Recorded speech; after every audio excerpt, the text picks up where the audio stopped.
শনিবার সাংসদ রেবতী ত্রিপুরা কৈলাসহর বিজেপি মণ্ডল সভাপতিকে সঙ্গে করে ওয়াকফ বোর্ডের চেয়ারম্যান এবং জেলা সম্পাদক সহ কৈলাসহর পৌর পরিষদের চেয়ারপারসনকে সাথে করে শহরের বিভিন্ন জায়গা পরিদর্শনের পাশাপাশি দেয়ালে পদ্মফুল চিহ্ন অঙ্কন করেন।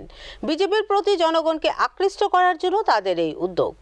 পার্টির এটা সিদ্ধান্ত যে আমরা পার্টির যারা কর্মী আমরা এই পদ্ম চিহ্নকে কমলকে আরও যাতে মানুষের সামনে তুলে ধরি, কারণ এই কমলের কারণে পদ্মের কারণে আজকে আমাদের দেশ যেভাবে এগিয়ে যাচ্ছে মাননীয় প্রধানমন্ত্রীর নেতৃত্বে 11 নম্বর থেকে আমরা এখন 5 নম্বরে উঠে এসেছি।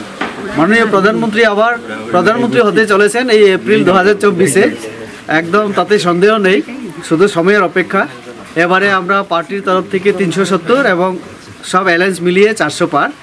তো এটা জনগণ অবশ্যই আমাদের সহযোগিতা করবেন আমি আশা রাখি।